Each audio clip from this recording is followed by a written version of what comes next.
English beyond textbooks. ඉංග්‍රීසි ඉගෙන ගන්නවා කියන්නේ ඉස්කෝලේ පෙළපතම ඉගෙන ගන්නවා කියන එක නෙවෙයි. අද අපි කතා කරන්නේ මේ මාතෘකාව. මේ එපිසෝඩ් එකට ඔයාලව ආදරයෙන් පිළිගන්නවා. Welcome miss Iresha. Welcome Rani, thank you. අවුරුදු ගාණක් තිස්සේ අපේ දෙමාපියන් ඉංග්‍රීසි භාෂාව ඒ වගේම නායකත්වය දිහා බලන විදිහ වෙනස් කරන්න මිස් විශාල කාර්යභාරයක් කරලා තියෙනවා.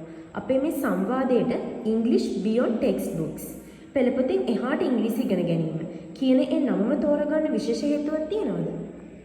මම මේ නම තෝරගත්තේ ගායත්‍රි කිව්වා වගේ අවුරුදු ගාණක් තිස්සේ මගේ ටීචින් කැරියර් එක තුල මම දැක්කපු ලොකු ප්‍රශ්නයක් නිසා. ඒ තමයි ට්‍රැඩිෂනල් এডুকেෂන් සිස්ටම් එකේ ඉංග්‍රීසි භාෂාව හරියට කෞතුකාගාර භාණ්ඩයක් වගේ. ඇයි මිස් ඒ විදිහට කියන්නේ?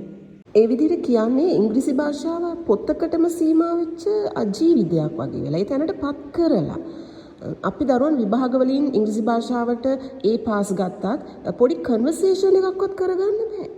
අහන පොඩි දෙයකට ඉංග්‍රීසි වලින් උත්තරයක් දෙන්න බෑ. එහෙම දරුවන් පිරිසක් තමයි වැඩියෙන් ඉන්නේ.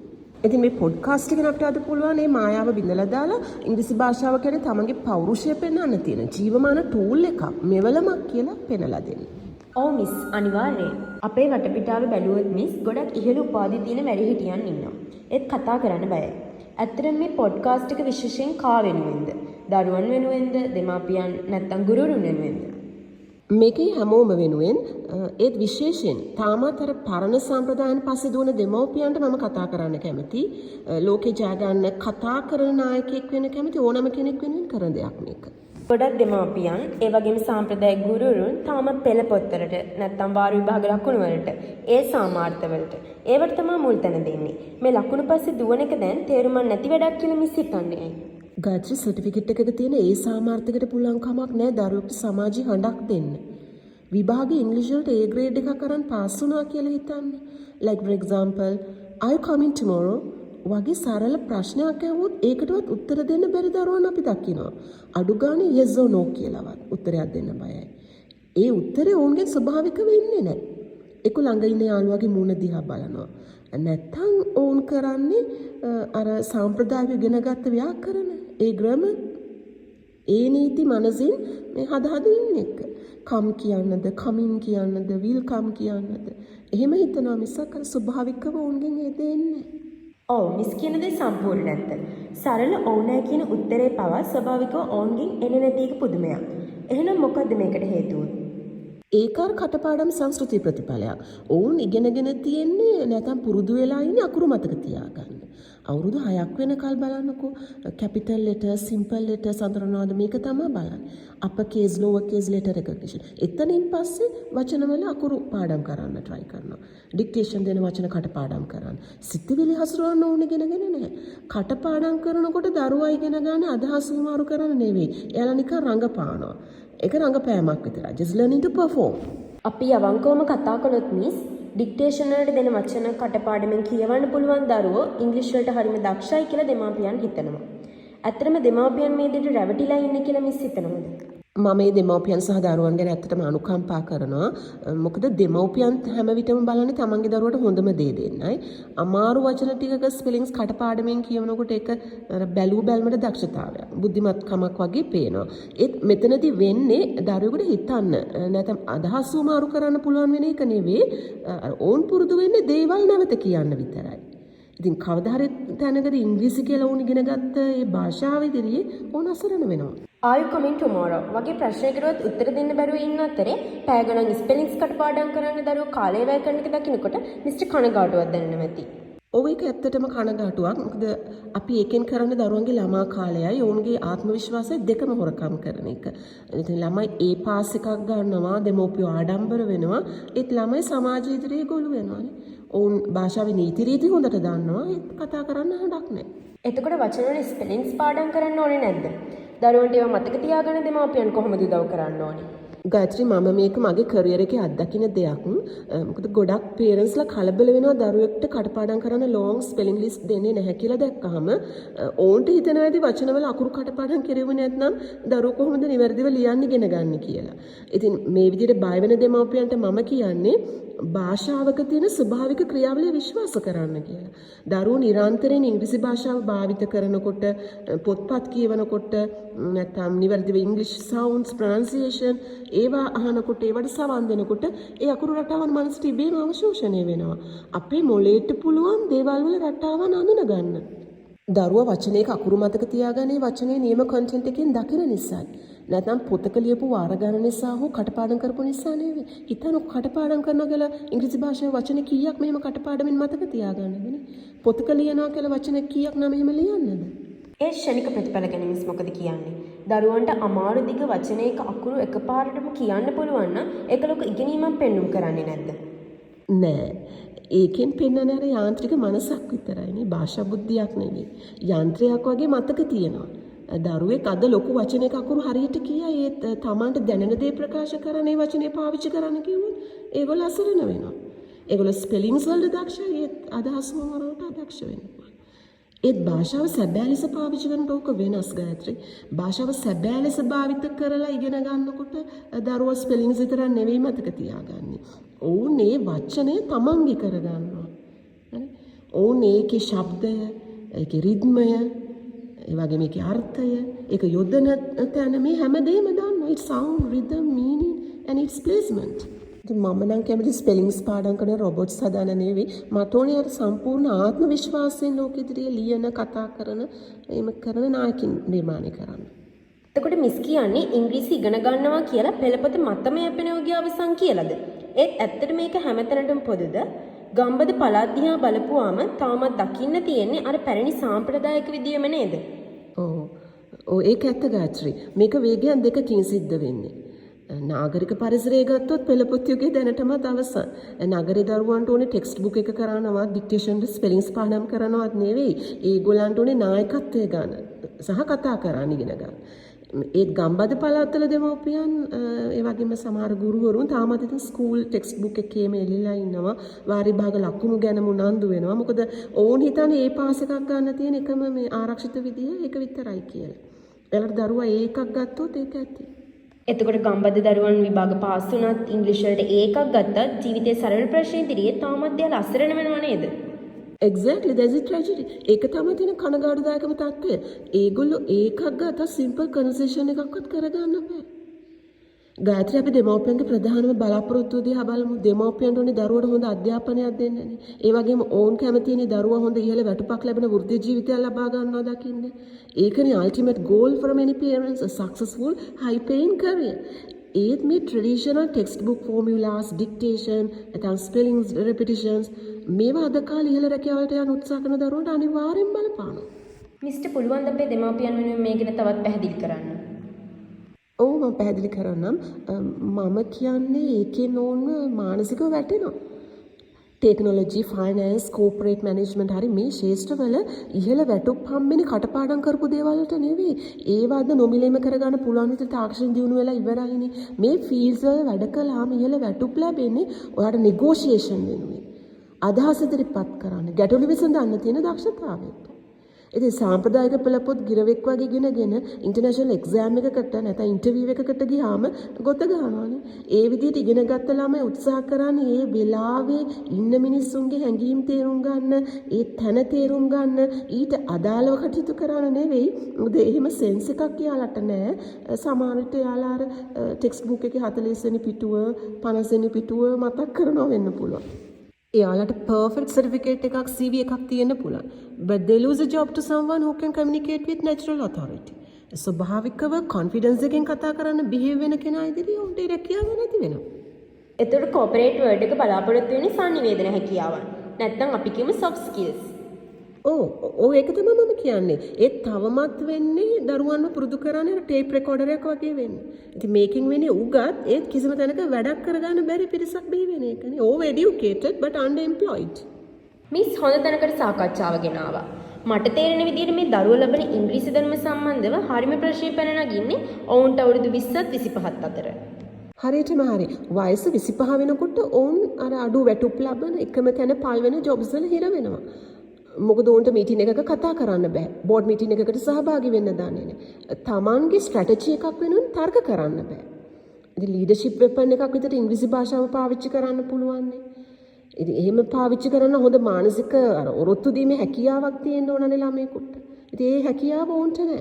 මගේ WhatsApp VIP circle එකේ ඉන්න ගොඩක් ළමයි යුනිවර්සිටි ස්ටුඩන්ට්ස්ලා සමහරු මෙහි ඩිග්‍රීස් අරගෙන පිටරට ගිහලා හොඳ වැටුප් ලැබෙන ජොබ්ස් බලාපොරොත්තු වෙන. ඉතින් එතන ගොඩක් දෙනෙකුට තියෙන මැනේජ්මන්ට් ඩිග්‍රීස්. ඔව් මම පෞද්ගලිකව දැකලා තියෙනවා මිස්ටර් කතා කරනවා. සමහර ළමයි ඉහළ උපාධියක් තිබුණත් විදේශ රටකදී ඉන්ටර්විව් එකක් ෆේස් කරගන්න බැරුව අසරණ වෙලා. ඇත්තටම මේක මගෙත් ඇසරණුව අවස්ථාවක්. ගායත්‍රි දන්නවනේ සමහරු හොඳ දියුණු රටවල් වල ඉන්නේ. ඉතින් මේ ගැන කියනවා නම් මේක ළඟදී දකින්න ලැබෙන ඒ හරිම සංවේදී ට්‍රෙන්ඩ් එකක්. මැනේජ්මන්ට් ඩිග්‍රීස්, accounting finance සම්බන්ධ ඩිග්‍රීස් කරලා ඉහළ වැටුප් ලැබෙන ජොබ්ස් බලාපොරොත්තු වෙන හොඳ දියුණු රටවල් වලට යනවා. ඒත් එහෙ තියෙන fast paced corporate environment වලදී they completely freeze. ඒකේ තියෙන වේගවත් පරිසරය නේද? ඒවා එක්ක සම්පූර්ණයෙන් ඕන අසරණ වෙනවා. ඉහළ උපාධියක් තියෙනවා සමහර ළමයි අවුරුදු 25 26 අතර. ඉතින් තවම ස්ට්‍රගල් කරන හොඳ ජොබ්ස් හොයාගන්න. තවම ඉංග්‍රීසි ප්‍රශ්නයක් වෙලා. ආයෙ ඉංග්‍රීසි කතා කරන්න ඉගෙන ගන්න වෙලා. මොකද එයාලට තියෙන theories on paper. Their English they learn by heart. Global interview එකකදී they are failing. Expensive degrees but failing. ඔවුන්ට ඒක විශාල මානසික පීඩනයක් වෙන්න පුළුවන්. මොකද ඔවුන් රට යන විශාල බලාපොරොත්තුවකින්. විශාල පීඩනය. ඔවුන්ගේ හිතේ තියෙන්නේ මට හොඳ ඩිග්‍රී එකක් තියෙනවානේ. ඒ නිසා මට හොඳ ඉහළ වැටුපක් ලැබෙයි කියලා. ඔවුන්ට ඕනේ කෝපරේට් ලීඩර් කෙනෙක් වෙන්න. ඒත් ඉංග්‍රීසි දැනුම අඩුයි. දැනුම අඩුයි කියන්නේ genuine conversation fluency උන්ට නැහැ. ඒ විතරක් නෙමෙයි behavior, ඒ tactics ඒවත් ඒගොල්ලන්ට නැහැ. ඉතින් ඒ වගේ වටපිටාවන් වල හොඳ behavioral tactics තියෙන්න ඕනේ. ඒව නැත්තම් මොකද සිද්ධ වෙන්නේ? ඉතින් ඒක තමයි tragedy එක. ඔවුන්ට සුළු රැකියාවල් වල හිර වෙන්න සිද්ධ වෙනවා. එහෙම බලද්දි කටපාඩම් උගල ලොකු ඩැමේජ් එකක් කරන්නේ නේද මිස්? ඔව් ලොකු ඩැමේජ් එකක්. මේ පොත් කරලා ඒකක් අරගෙන ඒත් කවදා හරි මේ ළමයිට එළියට ගියාම මේකට මුණ දෙන්න වෙයි කියලා මම දැනගෙන හිටියා. ඒ දැන් අවුරුදු 2ක විතර කාලෙක ඉඳලා ක්ලාස් එකක් කරගන්න ඕනේ මිස් ඉන්ටර්විව් එකක් තියෙනවා. ඒකට ෆේස් කරගන්න ඕනේ කියලා දුර පළාත්වල ළමයි පවා කතා කරද්දි මට මේක හොඳටම ප්‍රූව් වුණා. ඉතින් අපි ඉංග්‍රීසි භාෂාව දකින්න ඕනේ හැසිරීමක්, බිහේවියර් එකක් විදිහට. මිසක් ඒක විෂයක් විදිහට නෙවෙයි. ඉතින් මගේ ස්ටුඩන්ට්ස්ට මම ඩිග්‍රීස් වලට පිටරට රැකියාවලට ලෑස්ති කරද්දි එයාලට ග්‍රැමර් ලිස්ට්ස් උගන්වන්නේ නැහැ. මම මුල් තැන දෙන්නේ බිහේවියරල් ඉංග්‍රීසි. පිටරට රැකියාවලට විතරක් නෙවෙයි. මිස් කියන කාරණාව ලංකාවේ ජොබ් මාකට් එකකට පොදුයි නේද? ඔව් ගායත්‍රි ඕවර්සීස් විතරක් නෙවෙයි මේ රටේ ජොබ් එකක් ගන්න ගියත් ඒක ඒ විදිහටම පොදුයි. ලංකාවේ වෘත්තීය ශාස්ත්‍ර දිහා බැලුවොත් මැනේජ්මන්ට් ඩිග්‍රීස් තියෙන ඒත් කමියුනිකේෂන් ස්කිල්ස් ගොඩක් දුරල තරුණ ඕන තරම් ඉන්නවානේ. ඉතින් ඔවුන්ටත් මුණ දෙන්න වෙන්නේ අර ප්‍රශ්නෙටම තමයි. අඩු වැටුප් ලැබෙන රස්සාවල හිර වෙන්න සිද්ධ වෙනවා. ඉතින් අපේ රටේ ව්‍යාපාරික ලෝකයේ උනත් මේ සර්ටිෆිකේට් එකක දක්ෂතා දැන් පිළිගන්නේ නැහැ. විශේෂයෙන් ඕනේ කමියුනිකේෂන්. ඔව් මොකද උපාධියකට පුළුවන් ළමයෙක්ව ඉන්ටර්විව් එක දක්වා අරන් යන්න. ඒත් ඒ රැකියාවේ ළමයට ලැබලා දෙන්නේ කොයිතරම් හොඳට තමා ඉදිරිපත් කරගන්න පුළුවන් වුණාද කියන ඒ හැකියාව මත තමයි. අපේ ලෝකල් කෝපරේට් සෙක්ටර් එක දැන් වේගින් වෙනස් වෙලා තියෙන්නේ. මට ගොඩක් ළමයි කතා කරනවා. මිස් ඉංග්‍රීසි වලින් මීටින් එකක් කරන්නේ කොහොමද? මිස් ඊමේල් එකක් හරියට යවන්නේ කොහොමද? ඒකේ එටිකට්ස් මොනවද? ඇයි ඉගෙනගෙන තියෙන තියරි විතරයිනේ. වන් එකයි ලෝකල් කම්පැනි එකක් මැනේජර් කෙනෙක් බඳව ගද්දි පොතකින් කටපාඩම් කරපු මාකටිං තියරියක් කියන දාන්නවද කියලා බලන්නේ නැහනේ. එයාලා බලන්නේ ඔයාට ටීම් මීටින් එකක් මෙහෙව ගන්න පුළුවන්ද? තරහ ගිය ක්ලයන්ට් කෙනෙක්, කස්ටමර් කෙනෙක් වෘත්තීය මට්ටමින් කතා කරලා ප්‍රොෆෙෂනලි හැන්ඩල් කරගන්න පුළුවන්ද? නැත්නම් ගොත ගහන්නේ නැතුව ප්‍රොජෙක්ට් එකක් to the board ගේන්න පුළුවන්ද? ඒක තමයි වැදගත් වෙන්නේ. මට තියෙන තවත් ප්‍රශ්නයක් මිස්. මම මේක අහන්නේ අපේ පාසල් යන වයසේ දරුවෝ ඉන්න දෙමාපියන් වෙනුවෙන්. අපි හැමෝම අහලා තියෙන අර පුරුදු වාක්‍ය ටික how are you I'm fine thank you. තාම අපේ ළමයි පුරුදු වෙන්නේ මේ සාම්ප්‍රදායික විදිහ නේද? අවුරුදු ගානක අත්දැකීම් තියෙන මිස්ටර් මේ වගේ දේවල් දකිනකොට මොකද හිතෙන්නේ? ගායත්‍රි ඕක මට ප්‍රශ්නයක්. ඕක මට ප්‍රශ්නයක් වෙන්නේ ඇයි දන්නවද? ඒක භාෂාව නෙවෙයි. ඒක නිකන් හරියට මොකක්ද මං කියන්නේ? කලින් රෙකෝඩ් කරපු මැසේජ් එකක් වගේනේ. How are you? I'm fine, thank you. And how are you? මෙතන අදහස් වමාරුවක් කන්වර්සේෂන් එකක් නෑ. නැචරල් ෆ්ලෝර් එකක් නෑ. එතනදි කරන්නේ හරියට චාරිත්‍රාක් ඉෂ්ට කරනවා වගේනේ. චාරිත්‍රාක් ඉෂ්ට කරන ඒක විතරයි. ස්පෝකන් ඉංග්ලිෂ් ක්ලාසස් වලට පබ්ලික් ස්පීකින් ක්ලාසස් වලට ළමයි එනවා. සමහර පේරන්ට්ස්ලා කියනවා ඉංග්ලිෂ් වලට ඒ තියනවා මිස් ඉංග්ලිෂ් මීඩියම් කලේ මිස් දැන් ස්පෝකන් ඉංග්ලිෂ් තමයි හදා ගන්න ඕනේ. ඒක තමයි දැන් තියෙන්නේ. ඉතින් ඉංග්ලිෂ් මීඩියම් කරලා තියෙනවා. ඒ තිබුණට how's your exam? how's the result? කියලා අහුවොත් ඉතින් ඒකට උත්තරයක් දෙන්න බෑ. සරල උත්තරයක්වත් දෙන්න බෑ. මිස් ගාවට එනකම් මටත් තිබුණේ ඔය ප්‍රශ්නේ තමයි. ඒ කියන්නේ නියම භාෂාව කියන්නේ ජීවමාන දෙයක්. ඒක කෙනෙක්ගේ මූඩ් එක කතා කරන පුද්ගලයා නැත්නම් ඒ වෙලාවේ තියෙන වයිබ් එක ඒ අනුව වෙනස් වෙන්න ඕනේ. අර ටෙක්ස්ට් බුක්ස් වලින් හරි ට්‍රැඩිෂනල් ටීචින් වලින් හරි කරන්නේ දරුවෙක්ව කතා කරන ගිරව් වගේ කරන එක. they are not speakers. එතකොට දරුවෙක් මේ වාක්‍ය ටික හරියටම කියනකොට දෙමාපියන් එක දකින්නේ දක්ෂතාවයක් විදිහට නේද? ඒක අතර මායාවේ තවත් පැත්තක්ද? හරියටම හරි. දෙමව්පියන් හිතන්නේ දක්ෂතාවයක් කියලානේ. ඒත් ඇත්ත ලෝකෙදී නායකයෙක් නැත්නම් ව්‍යාපාරිකයෙක් අපි කියමු ව්‍යවසායකයෙක් ওই විදිහට කතා කළොත් එතන පෞරුෂයක් නැහැනේ. පර්සනැලිටි එකක් නැහැ. එතන ආත්මයක් නැහැ. right? අපි උගන්වන්න ඕනේ Tamanට දැනෙන හැඟීම ප්‍රකාශ කරන්න. you can say I've had a long day. අද මට ටිකක් මානසික දවසක්. නැත්නම් I'm doing great වගේ දෙයක් හරි කියන්න ඕනේ නිදහස තියෙන්න ඕනේ. ඔවුන් ටෙක්ස්ට් බුක් එකක චරිතයක් කරන්නේ නැතිව ඉංග්‍රීසි භාෂාව ඇතුලේ නැත්නම් ළමයෙක් මිනිසෙක් වෙන්න අපිට දෙන්න ඕනේ. මේ ගැඹුරු සංවාදයේ අවසානයේට එනකොට අපිට සම්බන්ධ දෙමාපියන් වෙනුවෙන් මට එක දෙයක් පැහැදිලි කරගන්න ඕනේ. මිස් මේ කියන්නේ දරුවන් සම්පූර්ණයෙන් පෙළපොත පාවිච්චි කරන එක හරි නැත්නම් ඩික්ටේෂන් පරීක්ෂණ කරන එක හරි නොකළ යුතුයි කියලාද? නෑ, not at all. I'm not saying that textbook බලන එක හරි dictation ලියන එක හරි දරුවෙක් සම්පූර්ණයෙන් නොකළ යුතුයි කියලා. භාෂාවේ මූලික පුරුදු ටික ඇති කරගන්න මේ දේවල් වලට ඉඩක් තියෙනවා. මගේ පණිවිඩය සරලයි. මට දෙමව්පියන්ට කියන්න තියෙන්නේ වාර විභාග ලකුණු පස්සෙම දුවන්න එපා. දරුවගේ නිදහස වෙනුවෙන් පෙනී ඉන්න. ඔවුන්ට නිදහසේ ඉංග්‍රීසි විෂයක් නෙවෙයි ඉංග්‍රීසි භාෂාව ලබා ගන්න ඉඩ දෙන්න. දැන් පැවැත්මක් නැති ලෝකයක් වෙන ඔබේ දරුවන්ව සූදානම් කරන එක නතර කරන්නේ. ටෙක්ස්ට් බුක් යුගය ඒක මතම රඳා පවතින එක දැන් අවසන් කරන්න. ඔබට ඕනේ දරුවව ඉංග්‍රීසි විෂයක් විදිහට ඉගෙන ගන්නවා දකින්න නම් ඩික්ටේෂන් පාඩම් කරව ඒකක් පස්සේ දුවන්න පුළුවන්. ඒත් ඉතින් එතනදී පුරුදු කරන්නේ මැෂින් එකකින් වැඩ ගන්න අර සේවකයෙක් විතරයි. ඉතින් ආත්මයක් ගොඩනගන්න නම් උන්ට ඉංග්‍රීසි සාහිත්‍ය කියවන්න දෙන්න. පේරන්ට්ස් හිතනවා ඉංග්‍රීසි සාහිත්‍ය පටන් ගන්න ඕනේ ග්‍රේඩ් 10 වෙනකල් ඉඳලා කියලා. ඉතින් මගේ ක්ලාසස් වලට එන අයට මම ග්‍රේඩ් 4 වලින් මේ ලිටරචර් ඉංග්‍රීසි ලිටරචර් පටන් අරන් තියෙනවා. සමාජීය හඬක් නගන්න නම් අනිවාර්යයෙන් ළමයිට වේදිකාවට යන්න දෙන්න. වැරදුනොත් කමක් නැහැ. ස්වභාවිකව කතා කරන්න උන්ට ධෛර්යය දෙන්න ඕනේ. මොකද නියම පෞරුෂය, නියම බලය පටන් ගන්න එතනින්.